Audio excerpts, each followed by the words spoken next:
मान लो कि आप एक रेस्टोरेंट खोलोगे तो आप कैसे इंश्योर करोगे कि आपका जो रेस्टोरेंट है वो टॉप क्लास हो और आपके कंपटीशन में कोई और आ ना पाए। तो इसके लिए हमें करना होगा competitor analysis. Welcome to day 5 of learning UI UX for free दोस्तों। एंड आज के वीडियो में हम लोग कवर करने वाले रहेंगे एक और यूएक्स मेथड के बारे में जिसके थ्रू जो हम यूजर रिसर्च करेंगे, जिसका नाम है कॉम्पिटिटर एनालिसिस।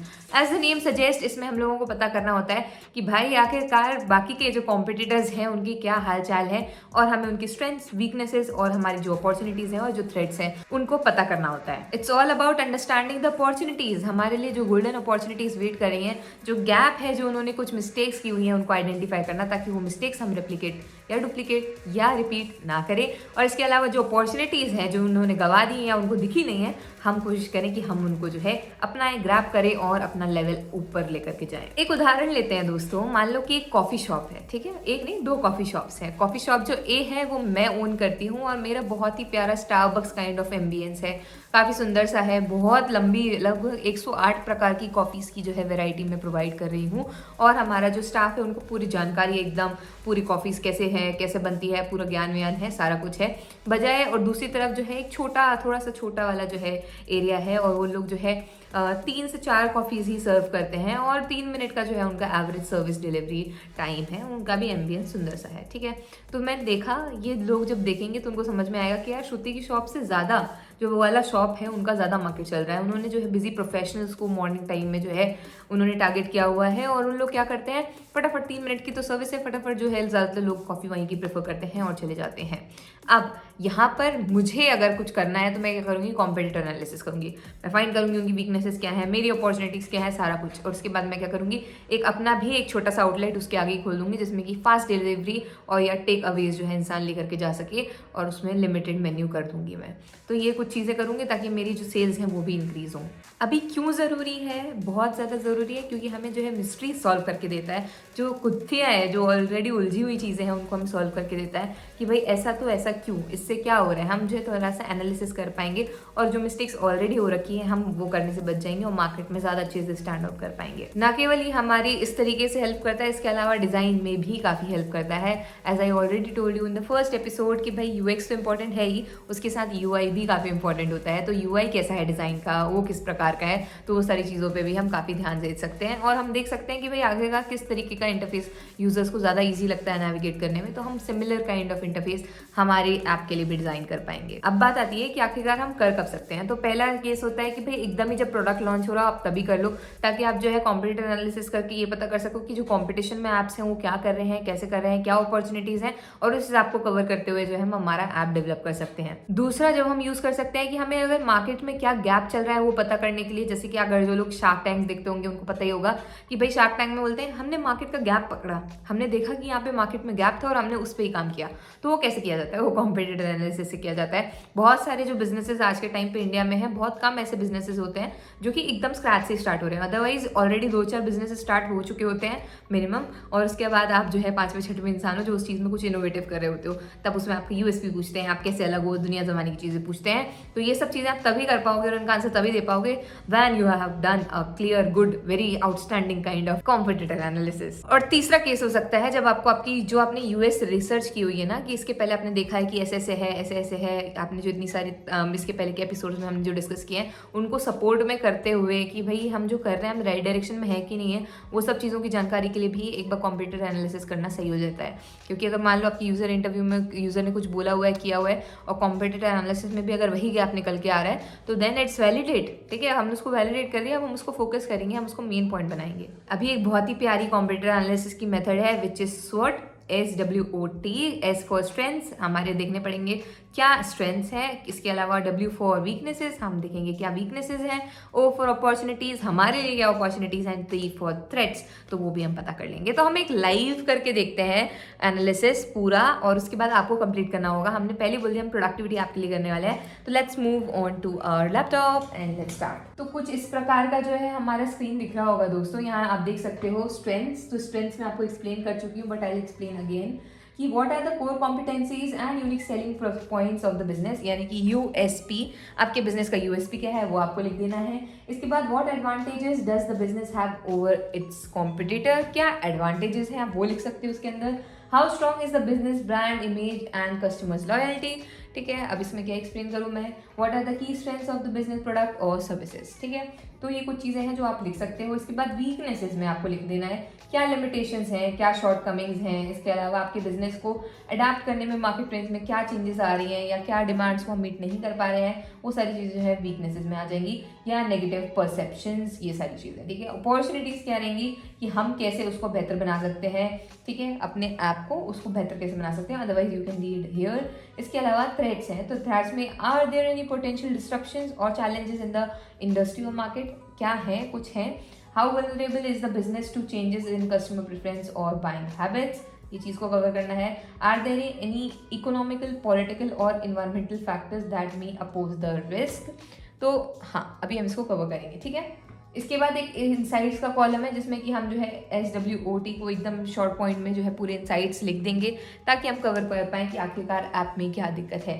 तो in brief I will give you an example. मैंने ना प्रोडक्टिविटी ऐप के लिए 2 ऐप्स डाउनलोड किए थे मेरे फ़ोन में, एक का नाम ही प्रोडक्टिविटी था और एक का नाम कुछ तो भी और था, मैं भूल गई उसका नाम। ये वाला जो है वो दूसरा ऐप है, यहाँ से आप देख सकते हो टू डू लिस्ट वाला जो है ये दूसरा ऐप है, और ये जो है हमारा प्रोडक्टिव हैबिट ट्रैकर, हाँ ये वाला है, ठीक है। तो this is productive habit tracker. अभी इसका जो है स्ट्रेंथ ये आएगा दोस्तों कि दिस ऑफर्स पर्सनलाइजेशन, और इसके कारण जो है वो बहुत यूनिक बन जाता है। इसका थ्रेड्स ये आएगा कि भाई ये ना ट्राई ही नहीं करने देता है। 7 डे फ्री ट्रायल आप बोल रहे हो, लेकिन आप पहले ही आपको ना आप कार्ड्स के लिए बोल रहे हो, एंट्री के लिए बोल रहे हो, वो नहीं करना चाहिए।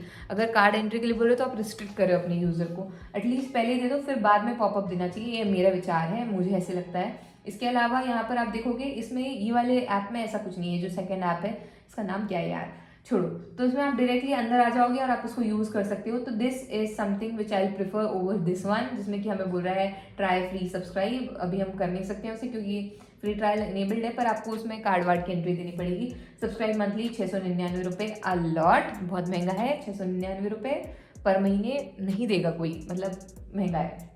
तो अगर मैं स्ट्रेंथ्स की बात करूँ, ये जो प्रोडक्टिविटी ऐप है, तो इसमें मैं यहाँ पर टेक्स्ट पे T टाइप कर सकती हूँ, यहाँ लिख सकती हूँ प्रोडक्टिविटी, तो यहाँ पे मैं टाइप कर देती हूँ प्रोडक्टिविटी।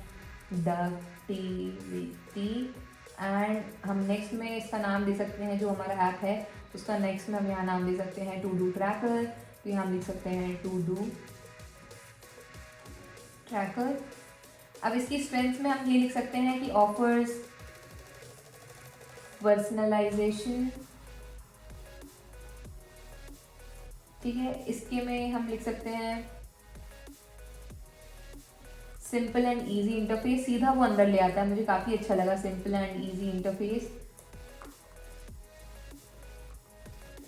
ठीक है। तो इस तरीके से जो है आपको अपने स्ट्रेंथ्स करते जाने होते हैं, वीकनेसेस करते जाने होते हैं, अपॉर्चुनिटीज और थ्रेड्स जो है आपको सारे के सारे लिखते जाने होते हैं। In this way you do the competitive analysis. अब यहाँ पर कुछ स्क्रीनशॉट्स थे, आप लोगों का होमवर्क यही है that you have to click screenshots of 4 से 5 एक प्रोडक्टिविटी ऐप, और आपको 4 का कॉम्प्यूटर एनालिसिस करना है। तो अगर अभी हम देखेंगे तो यहाँ पे आप देख सकते हो कि स्विगी और जोमेटो का हम कॉम्प्यूटर एनालिसिस करते हैं। तो स्ट्रेंथ्स की बात करेंगे सबसे पहले, ये आपको लिखना है, वो मैंने आपको चार्ट बताया वहीं पर, उसके डिस्क्रिप्शन में आपको लिंक मिल जाएगी, या फिर आप फिग्मा कम्युनिटी से भी जा करके ले सकते हो, ठीक है।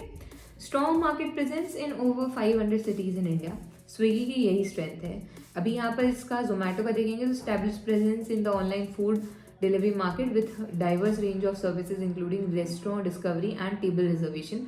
तो ये कोई एक्सेप्शनल चीज़ रही, हमने एक दूसरे की बुराई नहीं करी, आपको ये देखना है। जोमेटो का क्या स्ट्रेंथ है कि वो रेस्टोरेंट में आप रिजर्वेशन कर सकते हो, टेबल रिजर्वेशन जो है, रेस्टोरेंट डिस्कवरी है, ये उसके एडिशनल फीचर्स हैं। यहाँ की जो स्विगी है उसका जो है 500 सिटीज़ में जो है उसका बेस है, तो स्विगी की वही स्ट्रेंथ हुई, ठीक है। इसके अलावा जो नेटवर्क है of delivery partners ensuring quick and efficient delivery, ये जोमेटो भी करता है खैर। और जोमेटो ने क्या किया हुआ है, जोमेटो ने रेस्टोरेंट से पार्टनरशिप की हुई है, ठीक है, तो उसमें इसमें ये इसकी स्ट्रेंथ है।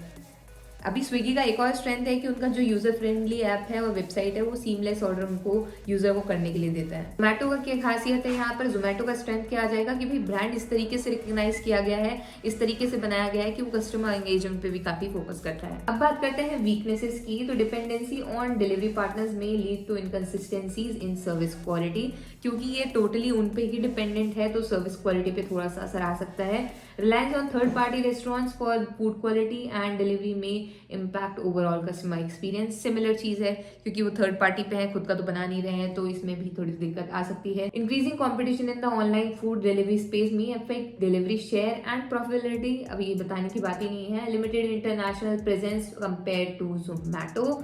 हाँ ठीक है, तो स्विगी का उतना ज़्यादा नहीं है जितना जोमेटो का है. अभी अपॉर्चुनिटीज़ क्या है, तो ये वीकनेस से ही निकल के आएंगी कि भाई अभी आप इंटरनेशनल प्रेजेंस आपका नहीं है तो आप वो कर सकते हो. Expansion into new geographic markets and diversification into additional services such as grocery delivery और मील सब्सक्रिप्शंस, जो कि अभी आया है. स्विगी का इंस्टामार्ट आया है एज यू ऑल नो. अभी अपॉर्चुनिटीज़ यहीं पे है कि हम एक्सपेंड कर सकते हैं अपने रेवेन्यू को भी और मार्केट को भी, क्योंकि ऑनलाइन फूड डिलीवरी का जो है वो बढ़ रहा है, वर्चस्व बढ़ रहा है. इसके अलावा इंट्रोडक्शन ऑफ न्यू फीचर्स और loyalty programmes to enhance customer retention and attract new users. ठीक है, ये अपॉर्चुनिटी है यहाँ पर. उस यहाँ पर दूसरा अपॉर्चुनिटी जोमेटो के लिए यही है कि स्ट्रैटेजिक पार्टनरशिप और acquisition to strengthen market position and differentiate from competitors. इसके अलावा थ्रेट्स यही है, intense competition from rivals like Zomato, ठीक है, स्विगी के लिए, and other emerging players in the food delivery segment, क्योंकि अकेले नहीं है और भी लोग हैं. ठीक है, और नेक्स्ट पार्ट यही है कि रेस्टोरेंट्स और डिलीवरी पार्टनर से थोड़ा बहुत ऊपर नीचे हो सकता है. इसके अलावा जोमेटो के लिए भी सेम चीज़ है. इकोनॉमिक डाउन टर्न्स हो सकते हैं, डिसरप्शन हो सकता है फूड इंडस्ट्री में, जो कि कस्टमर को वगैरह को इफेक्ट करेगा. तो इतनी बात से मुझे तो यही समझ में आया है कि भाई स्विगी और जोमेटो को एक एक ग्रोसरी वाला ऐप खोलना चाहिए, जो कि उन दोनों ने खोल लिया है. लगता है दोनों ही साथ में कर रहे हैं कॉम्पिटिटर एनालिसिस. तो जोमेटो का ब्लिंकिट है एंड स्विगी का स्विगी इंस्टामार्ट आ चुका है. कि पहले का उन्होंने डेटा जो है हमको दिखाया था, इसलिए मैंने पढ़ के सुना दिया आप लोगों को. तो इस तरीके से जो है किया जाता है कि थ्रेड्स मतलब क्या मुश्किलात हो सकती हैं उनको, क्या जो है दिक्कतें आ सकती हैं वो देखना होता है. वीकनेसेस मतलब उनकी क्या कमजोरियां हैं. अपॉर्चुनिटीज़ में जो है हम क्या कर सकते हैं, एक्सपेंशन कैसे कर सकते हैं, वो सारी. स्ट्रेंथ में एक दूसरे की कमी नहीं बतानी होती है कि more than user base than Swiggy और इस तरीके से कुछ नहीं. आपकी खुद की क्या स्ट्रेंथ है उसके बारे में ज़्यादा बात करना होता है. तो अगर आपका अच्छा यूज़र बेस है तो आप उसको जो है थोड़ा सा बता सकते हो. तो ये थोड़ा सा इस तरीके का केस स्टडी था. I hope you got the idea. मैंने थ्रेड्स वगैरह बता दिए हैं. प्रोडक्टिविटी ऐप जो है वो आप लोगों को बनाना है, इसलिए मैं अगर उसमें ज़्यादा छेड़छाड़ करूँगी या बताऊँगी तो फिर कोई मतलब नहीं है, कॉपी काइंड ऑफ हो जाएगा. आप लोग भी करो, मैं भी करूँगी, फिर हम लोग साथ में डिस्कस करेंगे. That's totally fine. तो हम उसको कर सकते हैं. एंड अगर अभी तक दिख रहे हो तो please drop a green heart in the comment section below. See in the next video. तब तक के लिए like share comment subscribe and watch all the episodes. Bye.